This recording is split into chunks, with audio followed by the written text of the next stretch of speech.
न तो जहन से निकली है न जीवन से निकली है। आज भी हम स्पार्टन सभ्यता में जी रहे हैं। स्पार्टन सभ्यता की एक बहुत बड़ी खासियत क्या थी? कोई एक आंसर दे सकता है?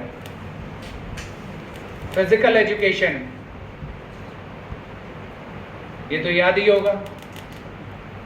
हर इंसान जब कॉलेज, यूनिवर्सिटी, क्या स्कूल में भी होता है तो सबसे पहले सोचता है जिम जाने का क्या ट्राई करें।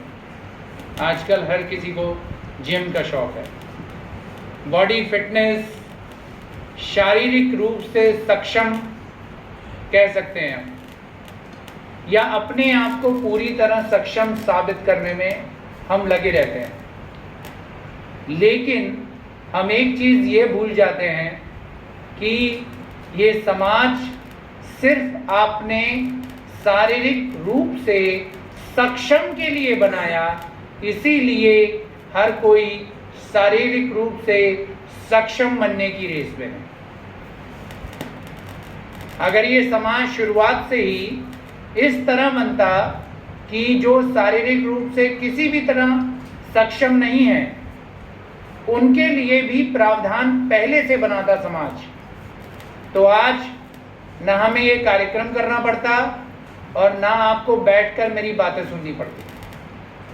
हम सब अपनी जिंदगियों में खुश होते, इस बात की चिंता नहीं कर रहे होते कि उन शारीरिक रूप से असक्षम, जिन्हें हम सक्षम बनाना चाहते हैं, उनके लिए कोई प्रावधान है ही नहीं। सबसे जरूरी चीज इतिहास ये सिखाता है कि जब हमारे पास संसाधन नहीं थे तो हमने उन शारीरिक रूप से असक्षम या शारीरिक रूप से विकृत या डिसेबल्ड या डिफरेंटली एबल्ड, जिन्हें आप आज कह रहे हो, उनको हम मार दिया करते थे। We kill them all. Spartan सभ्यता देख लें, एथेंस देख लें, यूनान या फिर ब्रिटेन, चाहे हमारा खुद का हिंदुस्तान, एक नियम था कि दाई को कहा जाता था जो बच्चा पैदा होते ही अगर उस बच्चे में कोई कमी है तो उसकी गर्दन वहीं तोड़ देना।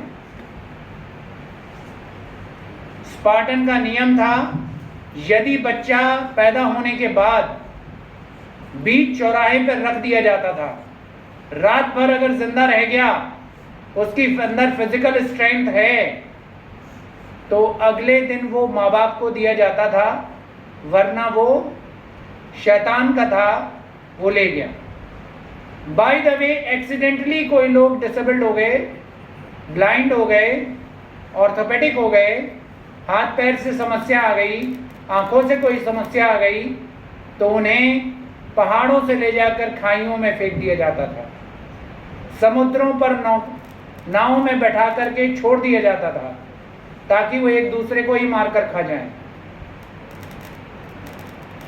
यानी सच में समाज हमारे लिए था ही नहीं। हमारे लिए समाज कभी था ही नहीं, और आज भी क्या है?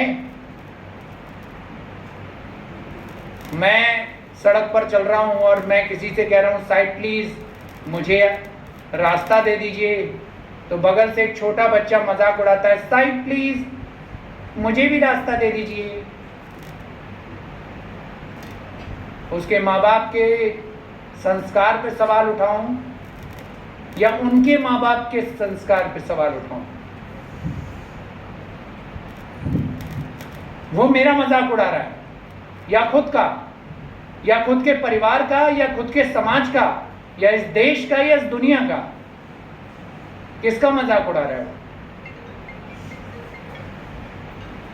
दुनिया में कोई भी डिसेबिलिटी अगर आज भी हंसी का पात्र है आपकी नजरों में, तो आपका पूरा समाज हंसी का पात्र है, क्योंकि ये आपने किया कि कभी आपने मेरे लिए समाज बनाया ही नहीं। और ये आप ही कर रहे हैं कि आज भी आप विरोध करते हैं कि इंफ्रास्ट्रक्चर में पैसा ज्यादा लगेगा अगर सीढ़ी की जगह रैंप बनेगा। कटौती करनी है पैसे की। गमले सजाने हैं हमें हर जगह पर। हिंदुस्तान का बैरियर फ्री इन्वायरमेंट कैसा होता है? रैंप बना होता है व्हील चेयर जाने के लिए, लेकिन दोनों तरफ गमले रखे होते हैं। व्हील चेयर उस पर चढ़ ही नहीं सकती है, चढ़ाओ एरोप्लेन की तरह। हम तो सजाने के लिए गमला रखेंगे। सबसे बड़ी चीज जो आज के यूथ में होनी चाहिए, जो आने वाले यूथ में होनी चाहिए, और जो आज समाज मौजूद है उसमें होनी चाहिए कि हमें समाज सबके लिए बनाना है, इंक्लूसिव बनाना है, जिसमें कोई भी ये महसूस ना करे कि मैं दूसरे से अलग हूं। कास्ट हो, जेंडर हो, डिसेबिलिटी हो, रिलीजन हो, सबके लिए समान। सब लड़ाई लड़ सकते हैं अपने अपने धर्म के लिए, अपने अपने जात के लिए, अपने अपने जेंडर के लिए। हम लड़ाई नहीं लड़ सकते, क्योंकि हम लड़ाई लड़ने जाएं तो कहाँ जाएं? पुलिस वाला कहता है भाई साहब दाएं चले जाओ, पता चलता है पीएम आवास जाना चाहते थे और कहीं और ही पहुंच गए, क्योंकि रास्ता दिखाने वाला भी सिस्टम ही है, समाज ही है। इस समाज को पहले ये सोचना होगा कि क्या हम आज भी सही हैं या हम आज भी गलत ही बने रहना चाहते हैं। नेत्रदान पखवाड़ा, इस पखवाड़े की क्या जरूरत है? नेत्रदान की क्यों जरूरत है? When you dead, you are dead। Gita, Bible, Quran, दुनिया के सारे धर्म ग्रंथ उठाकर देख लीजिए, सभी में एक चीज कही जाती है, आत्मा नश्वर है। आपकी जो आज सोल है वो इमॉर्टल है, वो मर ही नहीं सकती। जब आत्मा को ना जलाया जा सकता है, ना बहाया जा सकता है, ना उसको चीरा जा सकता है, ना फाड़ा जा सकता है, तो आप इस शरीर के सभी बॉडी पार्ट्स के चक्कर में क्यों पड़े हो कि हम इसको अपने साथ ही लेके जाएंगे? सिकंदर भी अपने हाथ अपनी अर्थी के बाहर खुले रखकर अर्थी पर गया था, ये बताने के लिए दुनिया को कि मैं भी मरने के बाद कुछ भी अपने साथ नहीं ले जा पा रहा। लेकिन आज तक उसकी वो बात दुनिया नहीं समझ पाई।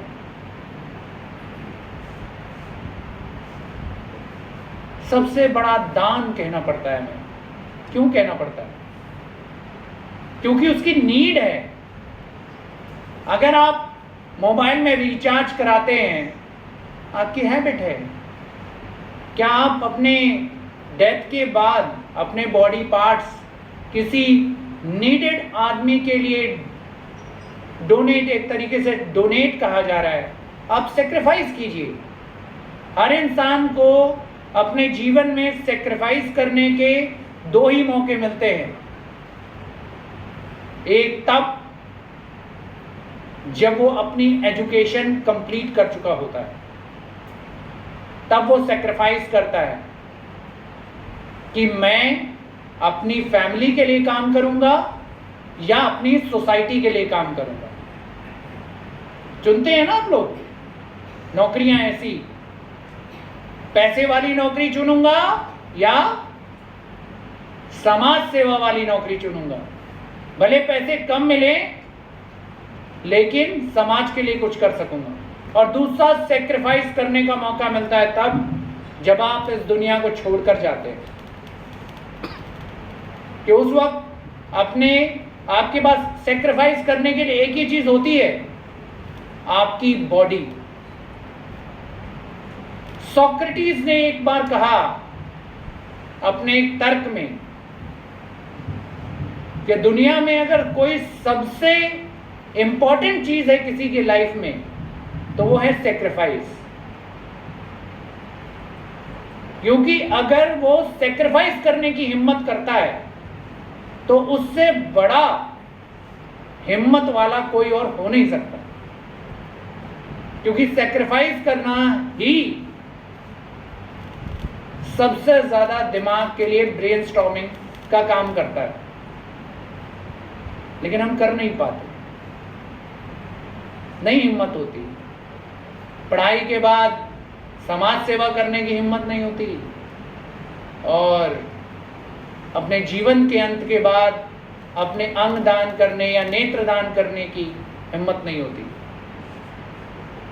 आपके किसी भी धर्म ने, किसी भी आपके, जैसे हम कहते हैं कि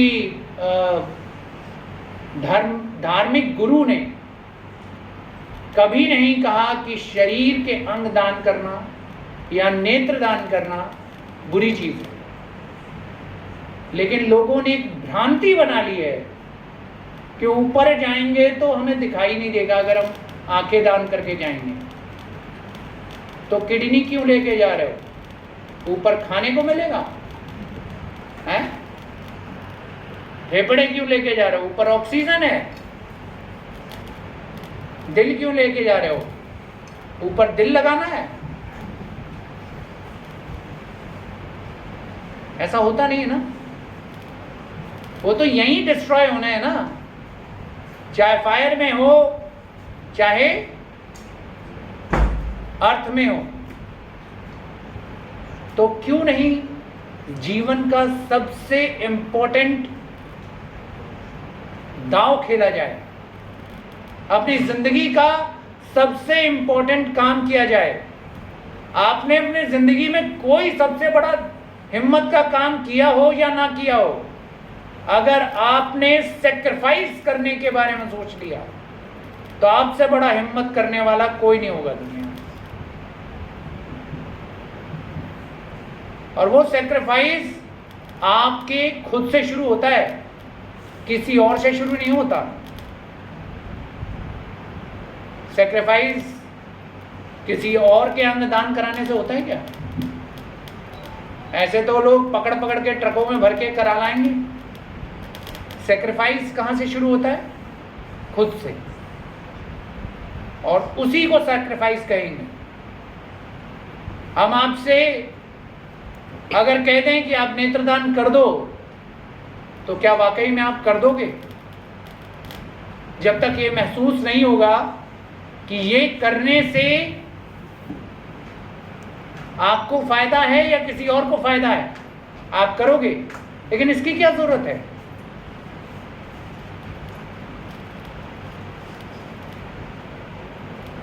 इसकी जरूरत ही क्या है कि आप सेक्रीफाइस करने के बारे में फायदा सोचो, चाहे अपना या दूसरे का।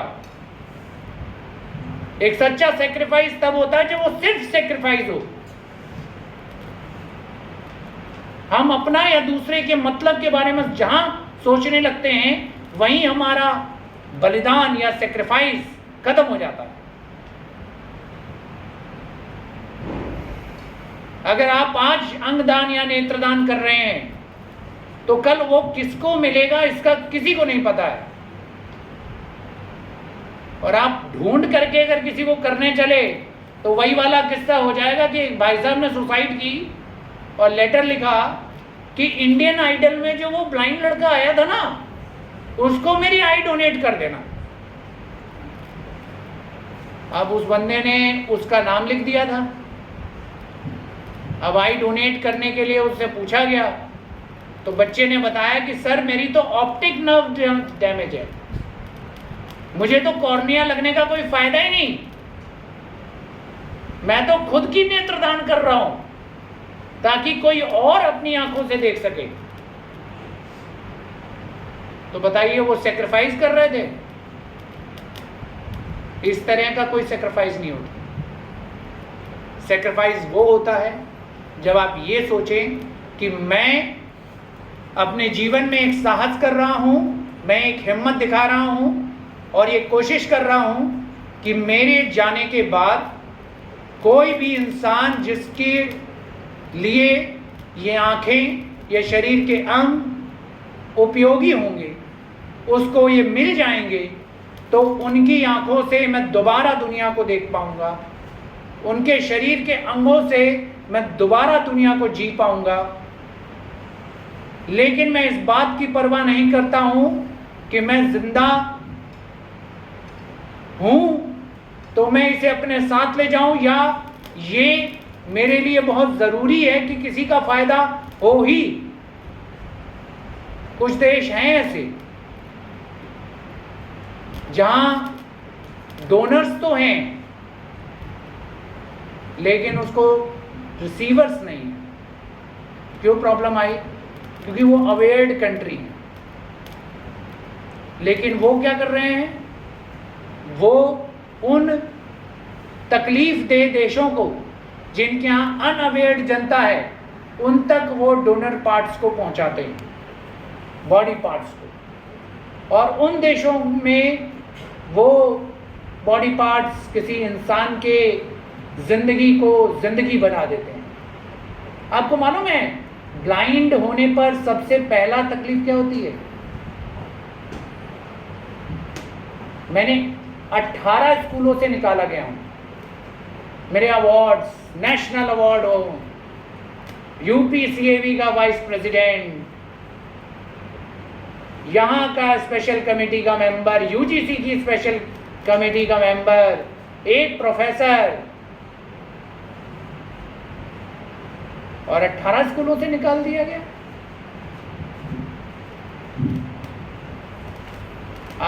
आपने सोचा हो कितना तकलीफ दे होता होगा जब आपका टीचर ब्लैक बोर्ड पे लिख रहा हो और आपसे बोले पढ़ इसे। स्टूडेंट कह रहा सर नहीं दिखाई दे रहा, पढ़ इसे, नहीं दिखाई दे रहा, पढ़ इसे, नहीं दिखाई दे रहा। डंडा मुंह में ठूस के बोला उसने, मुझे दिखाई दे रहा है।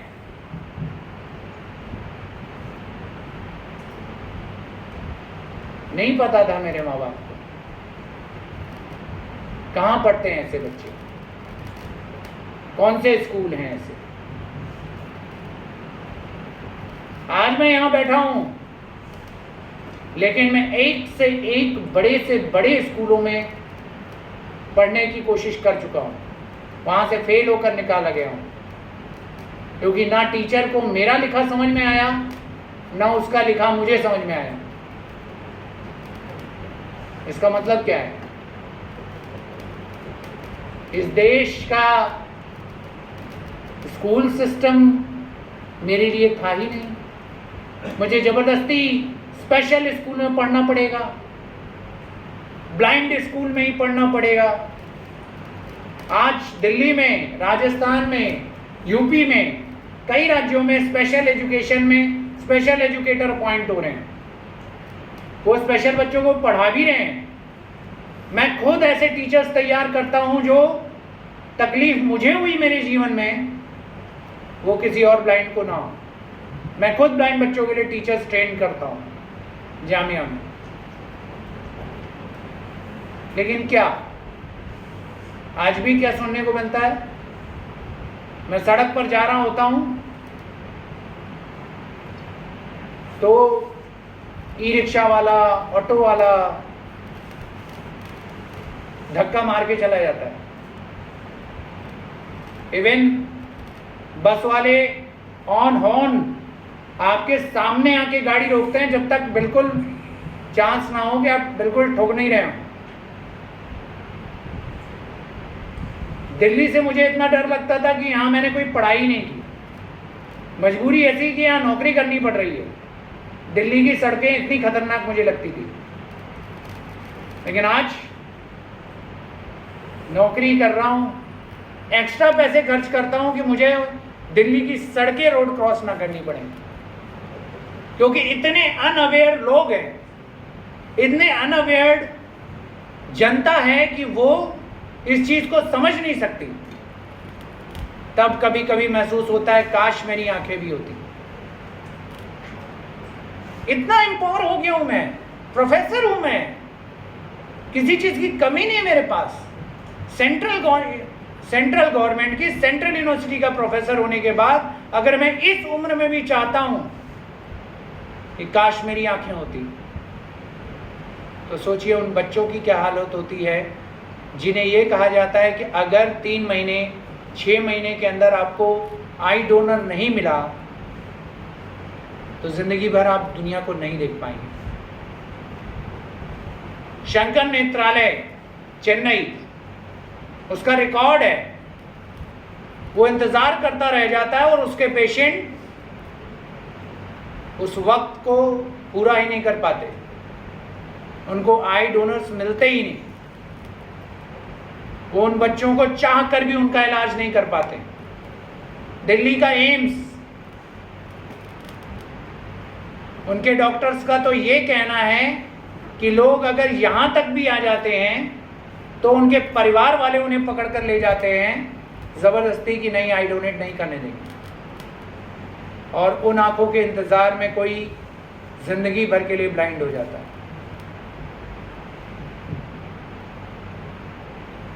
ब्लाइंडनेस,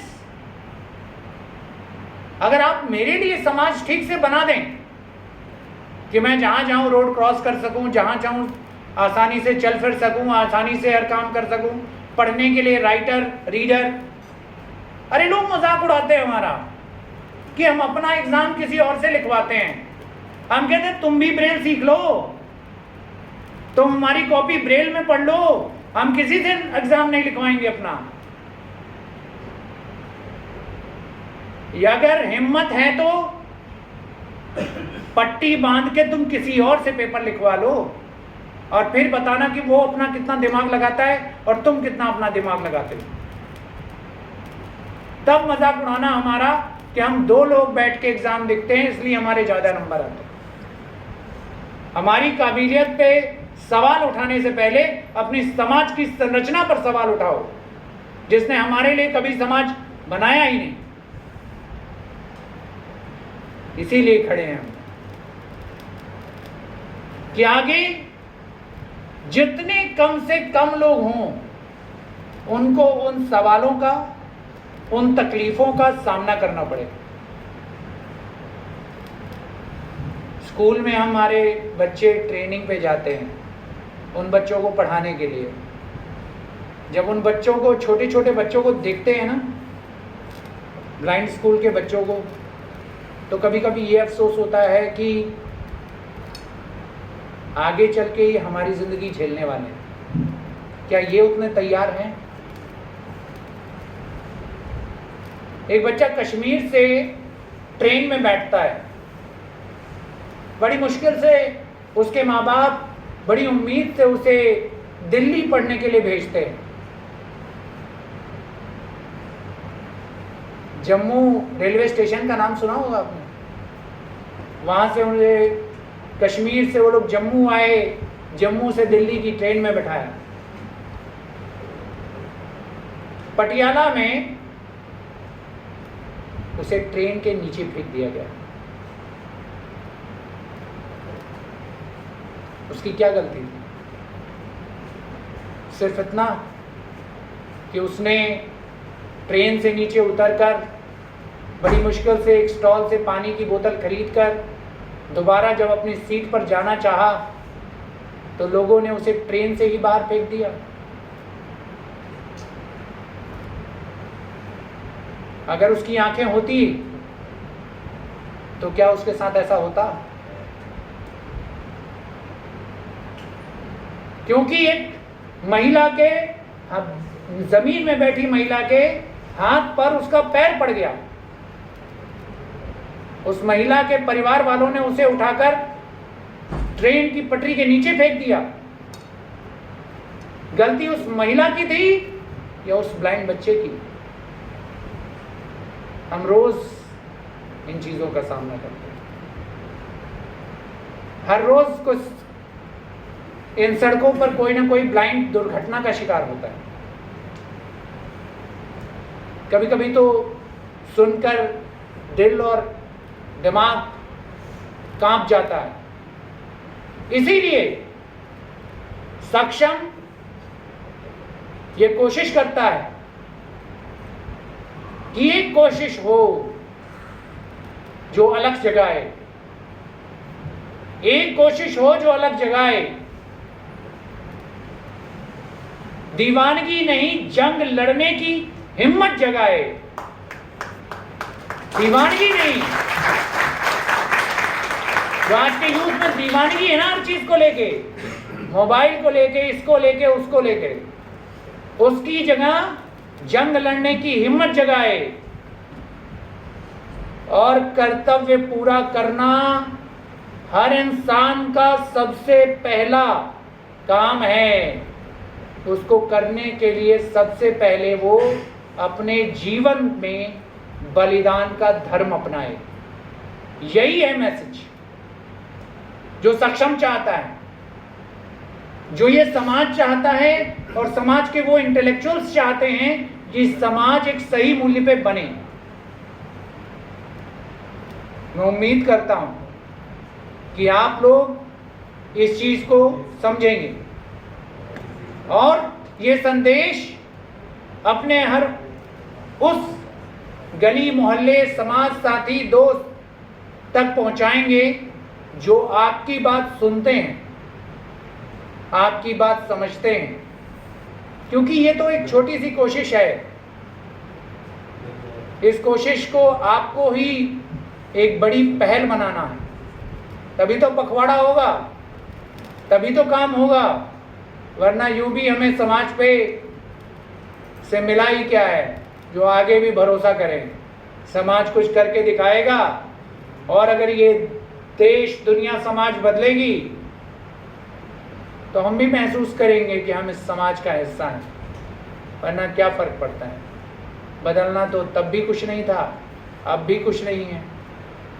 और तब भी क्या बदला है? जो इतने सालों से दुनिया भर के लोग इंक्लूजन इंक्लूजन चिल्ला रहे हैं, हम आज भी इंटीग्रेटेड के नाम पे इंक्लूजन का सिक्का चमका रहे हैं। ये भी सह लेंगे। और मुझे उम्मीद है कि आप लोग इस चीज को जरूर समझेंगे, क्योंकि एक यूथ ही है,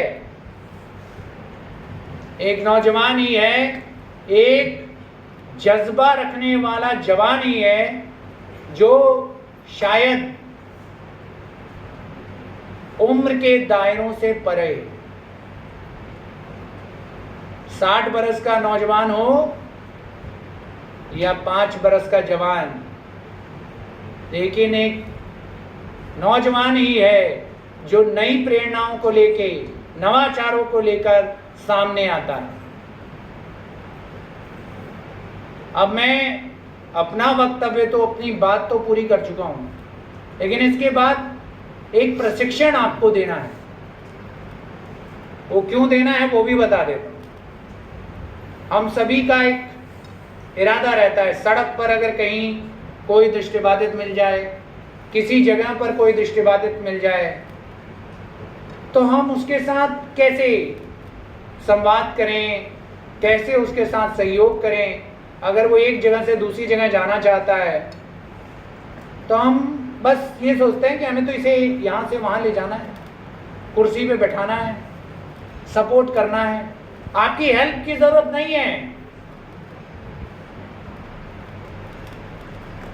जब आपने हमारे लिए समाज बनाया नहीं तो आपको मदद देने का अधिकार भी नहीं है। ये बात समझ में आ गई कि नहीं? तो इसका मतलब है कि आपको सपोर्ट देना है, सहयोग करना है, और उस सहयोग को करने के लिए क्या तरीका है वो आपको समझाएंगे हम। मैं एक अनुरोध करूंगा, कोई जो मेरे हाइट का हो वो कृपया यहाँ आ जाए एज अ वॉलेंटियर। ये शायद कागज हैं कुछ, इन्हें आप संभाल लें, मुझे इन्हें पकड़ना पड़ रहा है। जी, आपका नाम? विनय। हाँ, इनका नाम विनय है। अब विनय मुझे सड़क पर कहीं मिलते हैं या डिपार्टमेंट में कहीं मिलते हैं, कहीं पे भी मिलते हैं। अगर मेरे पास वाइट केन है, इस छड़ी को आप लोग देख रहे होंगे, वाइट केन आपको अगर किसी ब्लाइंड के हाथ में दिखे तो आपको